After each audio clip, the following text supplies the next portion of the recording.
आज हम कर रहे हैं गणित कक्षा 10 की प्रश्नावली 1.2 का प्रश्न नंबर 6, जो कहता है व्याख्या कीजिए कि 7 गुणा 11 गुणा 13 धन 13 और 7 गुणा 6 गुणा 5 गुणा 4 गुणा 3 गुणा 2 गुणा 1 धन 5 भाज्य संख्या क्यों है। तो सबसे पहले हम क्या जानते हैं, भाज्य संख्याएं। तो भाज्य संख्याओं को जानने से पहले हमें क्या जानना पड़ेगा, अभाज्य संख्याएं क्या होती हैं। अभाज्य संख्याएं, तो अभाज्य संख्या क्या होती है, जिनका गुणनखंड या तो 1 होता है या संख्या स्वयं होती है। जैसे 2 का गुणनखंड करेंगे या तो 1 आएगा या संख्या स्वयं यानी कि 2 आएगा। 5 का गुणनखंड करेंगे या तो 1 आएगा या 5 आएगा। तो अभाज्य संख्या वो होती है जिनका गुणनखंड या तो 1 होता है या संख्या स्वयं होती है। एक गुणनखंड 1 होता है, दूसरा क्या होता है, संख्या स्वयं होती है। अब भाज्य संख्याओं को देखते हैं। भाज्य संख्याएं क्या होती हैं। भाज्य संख्याएं क्या होती हैं, जिनमें 1 और संख्या के अलावा भी क्या आते हैं, और गुणनखंड आते हैं। जैसे 4 का गुणनखंड 1 होगा, 2 होगा, 4। 1 और संख्या के अलावा भी क्या आ रहा है, 2 ऐसा नंबर आ रहा है जो क्या है उसका गुणनखंड में शामिल है। ऐसे 10 का देखेंगे, 1 होगा, 2 होगा, 5 होगा, 10 होगा। संख्या के अलावा भी क्या आ रहे हैं, 2 गुणनखंड आ रहे हैं, तो इनको क्या कहेंगे, भाज्य संख्याएं कहेंगे। अब हमें देखते हैं करना क्या है प्रश्न में। किसको चेक करना है, भाज्य संख्या 7 गुणा 11 गुणा 13 धन 13 को। 7 गुणा 11 धन 13, तो 11 सत्ते 77 गुणा 13 धन 13, 13 सत्ते 91, 13 सत्ते 91, 900। तो कितना आ गया, 1001 धन 13 बराबर कितना आ गया, 1014। 1014 के गुणनखंड करते हैं, क्या आता है देखते हैं। 2 से गया, 2 पंचे 10, 0 7। अब किससे जाएगा, 2 से तो नहीं जाएगा, 3 से जाएगा। 3 कम 3, 3 छक 18, 3 नम 27। अब तो ये 13 का स्क्वायर हो गया, 13 बार आ जाएगा, 13 1 आ गया। तो इसका गुणनखंड क्या आ गए, 2 गुणा 3 गुणा 13 गुणा 13।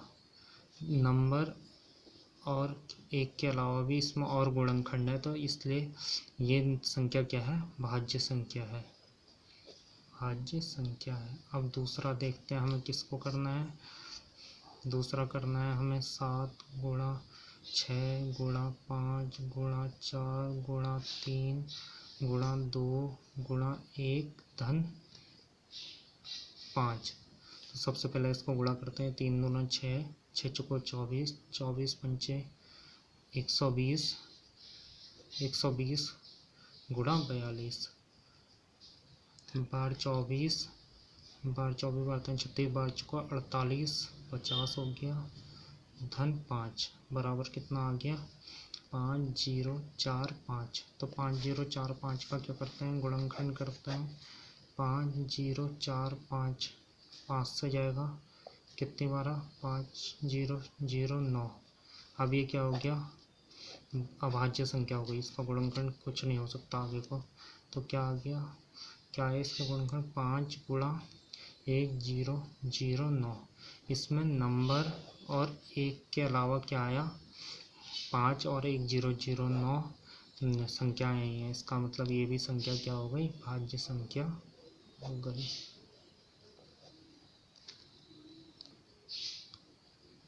अब हम कर रहे हैं प्रश्न नंबर 7, जो कहता है किसी खेल के मैदान के चारों ओर एक वृत्ताकार पथ है। इस मैदान का एक चक्कर लगाने में सोनिया को 18 मिनट लगते हैं, जबकि इसी मैदान का एक चक्कर लगाने में रवि को 12 मिनट लगते हैं। मान लीजिए कि वे दोनों एक ही स्थान और एक ही समय पर चलना प्रारंभ करके एक ही दिशा में चलते हैं। कितने समय बाद वो पुनः प्रारंभिक स्थान में मिलेंगे। क्या मिलना है, रवि और सोनिया क्या है, एक ही दिशा से चलना शुरू करते हैं, तो उन्हें क्या मिलना है, कितने समय बाद वो प्रारंभिक स्थान में मिलेंगे।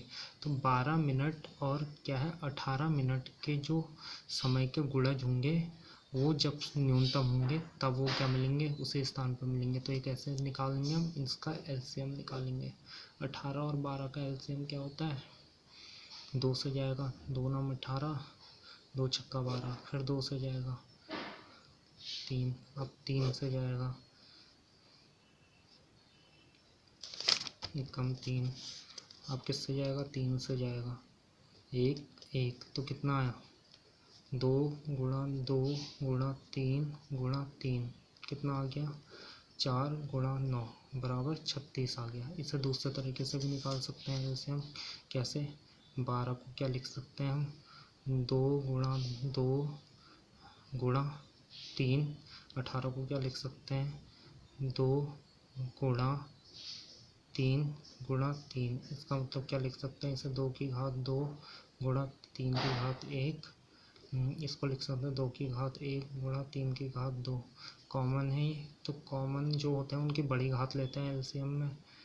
एलसीएम में बड़ी घात, इसकी घात 2 की घात 2 आई, इसकी बड़ी घात क्या है 3 की घात 2, तो ये कितना हो गया, 2 की घात 2 4 हो गया, 3 की घात 2 कितना हो गया 9, ये कितना हो गया 36। तो ये क्या है, 36 मिनट बाद रवि और सोनिया पुनः मिलेंगे।